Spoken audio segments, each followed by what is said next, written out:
And here are the before and after videos. The before video has those dark corners around the video that I've added to it as an effect just to help you tell which video is which. The video here lasts about maybe 2 minutes, so it's not that long, but I thought it was a good idea to give you a look at close-up shots of the before and after work. Pretty well shined up.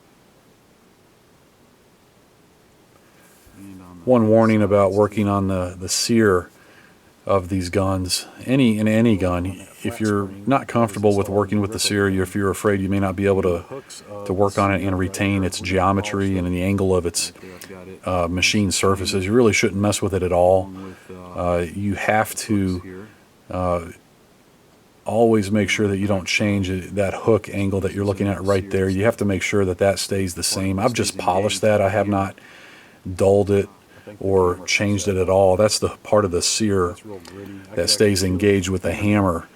And if you were to change that enough to where that sear could unexpectedly let that hammer fall, obviously that's an issue you don't want there. That part that is a little shiny in the video. I get asked a lot too about what oil to use, or should I use grease on the rails or grease on the sear. In my experience on these particular guns, using grease on the rails or on the sear, it does improve it or smooth it out slightly, but the problems that I run into with grease is that it just attracts so much dirt and lint, and to me it gets dry over the years. It gets gummed up and gunked up.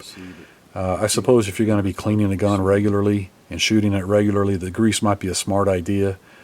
But in my case here, I just use rim oil. Rim oil has always done the best for me. I've used it for years. I've had guns put away for 10, 12 years and pulled it out, and the rim oil did not get dry or gunky at all. And it seems to do a good job of protecting the guns against rust and corrosion also. The hood right here. We're going to sand that out and polish it with a Dremel tool. As you're looking at the barrel there, one warning too about working on the barrels. A lot of times when you're using the Dremel on these, you keep packing lint and dirt down the barrel and you don't realize it. So you need to run a bore brush and solvent down that when you're done, just to make sure that you've cleaned out that chamber area.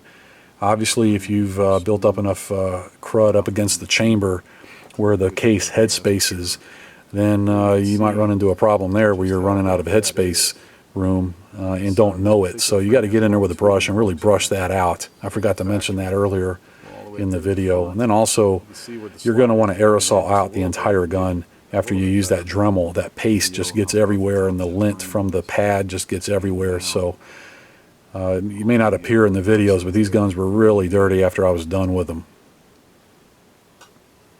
Along with the channels here, I didn't overdo the channels here. No reason to. And that's it for the before and after.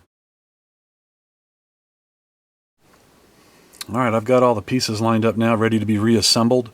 I'm going to make this probably a time-lapse video where I'll speed it up where you're not just bored watching me reassemble the gun. And then at the end of it, we're going to compare the trigger pull to what it was before I disassembled the gun. I have a video that I took of me testing the pull weight on the trigger in both single and double action. And so we'll redo that just to compare to see if I was able to improve it any by doing what I did. So here we go.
And we're done.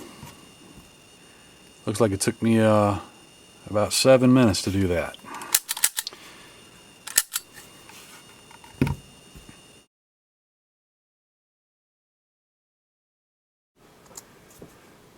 Alright, as promised, here's the old video of me doing the trigger pull test before I disassembled the gun and started this project. The double action pull that I was getting consistently was right around 12 and a half, 12 and 3/4 pounds. As you can see there, must have got it 10 times in a row, so that's a consistent average. And then in the single action mode, I was getting around 6 and a half to 6 and 3/4 pounds every time.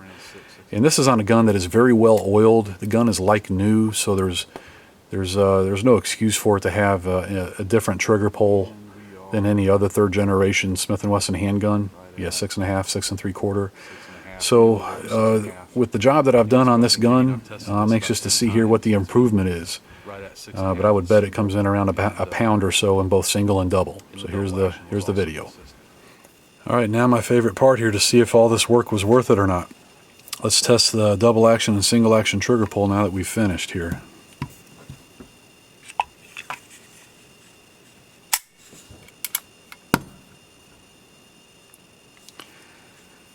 And we are right at 11 and a quarter, a little over 11 pounds. That's a good pound and a half improvement over what we had before, so not bad. Now the single action.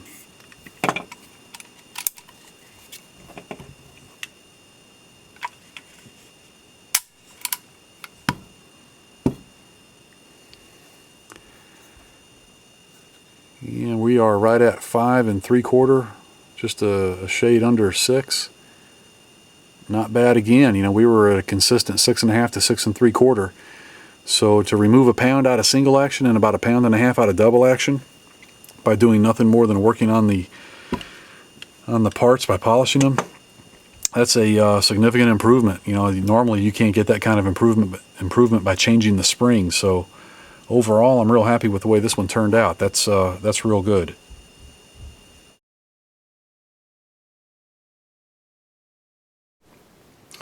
Okay, now that we've come to the end of the video here, I thought I'd take a couple more minutes here just to explain the benefits of polishing the underneath of the slide in the way that we did, and then also polishing the barrel. This gun is loaded right now, so I'm going to show what happens with that slide whenever it's being retracted backwards. You'll see that it rides right on the face, or excuse me, right on the top of the brass case right there. So that smoothing the bottom of that slide makes that much smoother there. Plus, whenever we go to chamber around, you'll see the round of ammunition pop up, and then it kind of hits the barrel at a bad angle. Now this is more prominent on a 10mm because of the longer case, but you could see where having the underneath of that hood polished will help eliminate the chance of that case getting hung up on any kind of roughness right there before it gets inserted into the chamber. So that's the benefit of polishing that barrel ramp, and then also the mouth around the barrel, or the mouth around the chamber, and then the underneath of the hood. Also, let me unload it here. Also, the hammer right here, this part of the hammer is what slides on that part of the slide right here that we shined up. So right now there's absolutely no friction. Anytime we pull that slide back, you know, you should just feel it now. You can see where that hammer lays back a little bit further. Like right now it's engaging. Now watch the hammer tilt back a little bit. And there's quite a bit of spring pressure there. So by polishing that the way we did, there's absolutely no friction there right now. Of course, when we drop the hammer now, with the way we polished the plunger on the Walther style safety, that's much smoother there also.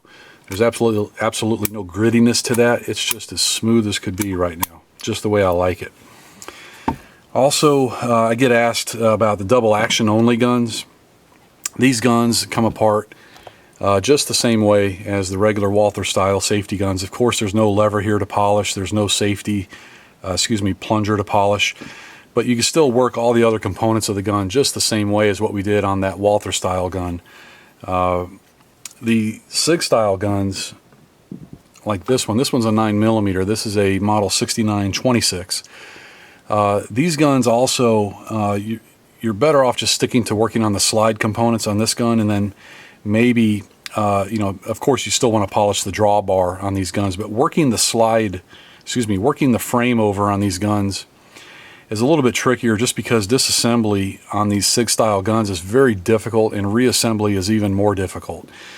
Once you've mastered taking apart the regular third generation guns, you can probably move on to this without much trouble. It's possible to do, but it is surprisingly difficult to get them reassembled. In fact, right now when you send one back to the factory, they won't work on them anymore. So they're that difficult to handle. And also it's important to note that on an aluminum frame gun, such as this gun, you cannot stone or sand away any of the metal surfaces on the frame because it's aluminum. Just let the gun wear in. It'll shine itself up enough. Aluminum is soft, but you can't get away with messing around with the frame on these like we can the stainless steel guns. But you can still certainly work the slide components over just the same. And I do get asked a lot about what are the effects of changing out the springs in the gun to make a lighter trigger pull. Your only options are to change out the hammer spring, which is back here in the grip. You can also change out the trigger return spring, which is up here just the forward of the trigger. If you do that with the Wolf sells a kit, Wolf gun springs, where you can change it from a 20-pound hammer spring to a 16-pound, and then change the trigger return spring, I believe from a 3-pound down to a 2-pound or something like that. That does reduce the double action trigger pull by about a pound and a half in my experience, but it does not reduce the single action trigger pull. Single action trigger pull is a function of releasing the sear from the hammer. That's where that weight comes in at. But it is worthwhile. If you're going to take apart the gun or disassemble it to this extent, you might as well try another spring kit while you've got it taken apart. The springs are very cheap. I want to say they're $3 or $4 a piece, but it's worth trying out and experimenting with it since you're going to all this trouble. It's well worth the time and effort. Well, that wraps up the video. I hope that you're able to glean some information from this video to give you the confidence to try this at home. As you could tell, it took just normal tools, nothing special at all. It's something that anybody could do with a little bit of time, and it's very rewarding indeed to accomplish this on your own, and then also to pull that hammer back, pull that slide back and drop the hammer a couple times and just feel how much smoother it is and how much better the trigger feel is. And to know that if you would have had this done by a gunsmith, you probably would have been charged $150 or so to have it done. But if you have any questions, you can ask the questions through the YouTube video. If I check it from time to time, I'll respond back. If it's something that I can answer for you, I'll be glad to. But hopefully you've enjoyed the video. Sorry it took an hour for the whole thing. I would have thought it would have been a lot less time than that, but it takes a long time to get the video just right. But if you do have any questions, please email me and I'll try to answer.